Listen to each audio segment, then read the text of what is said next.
This is a slide that covers the 12 principles of green chemistry. And if you have a look at the module website, the module Blackboard, you will see that the next couple of slides that I'm not going to show in the video talk you through all these 12 principles in a bit more detail. So you might want to have a look at that too, besides this section of the video. The 12 principles of green chemistry are the basis of how we should design our synthesis and our chemical processes and our chemical products. The idea that prevention of waste is better than dealing with the waste that waste generated by a chemical process.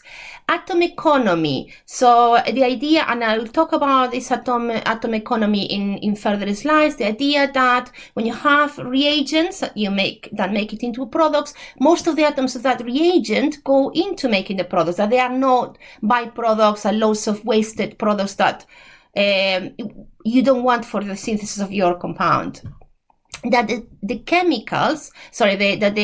processes, that chemical synthesis, are safer, both for the environment and also for the people that are conducting those syntheses.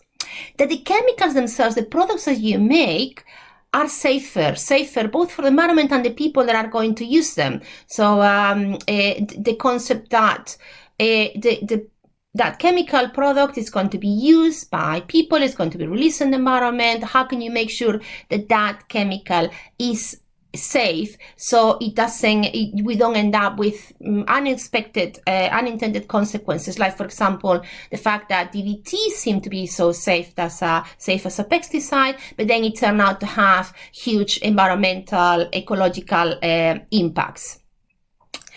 Use of safer solvents and auxiliaries.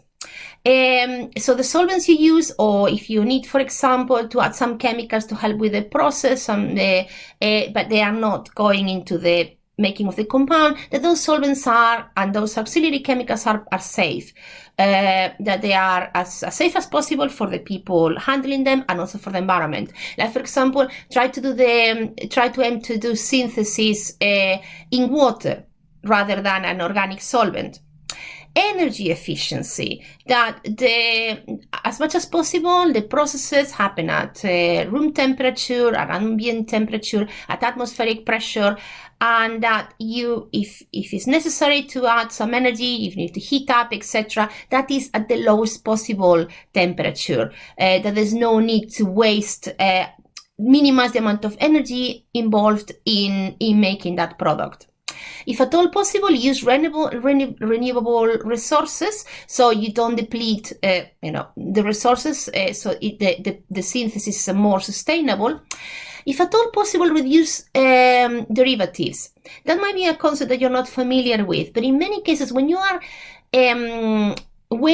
are conducting an organic synthesis, for example, so you are making, let's say, a pharmaceutical compound, that pharmaceutical compound usually has many different functional groups, and sometimes you might want to do the reaction in some of the functional groups, but not the others. So you typically, for example, have to protect those functional groups that you don't want them to react at that particular time, and then you have to deprotect them. So that adds steps to the synthesis, reduces the efficiency, you add more chemicals, you produce more waste. So if at all possible, not to use them, and if you have to use them, as few as possible.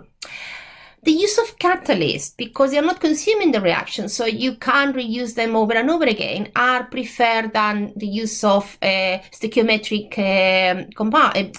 reagents. So use catalysts for the reaction as much as possible. So you speed the reaction without having to increase the temperature and without having to consume that catalyst, because it will be reused.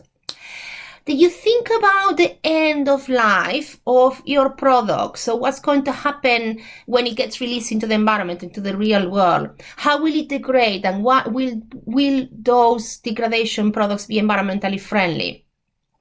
Real-time analysis of pollution preventions. The idea that you can monitor the reaction to make sure that no pollution, no hazardous chemicals, dangerous chemicals are being released, while the reaction is happening, and if they do, that you are there, that you are aware of it at the moment that it happens. So there are no accidental releases, accidental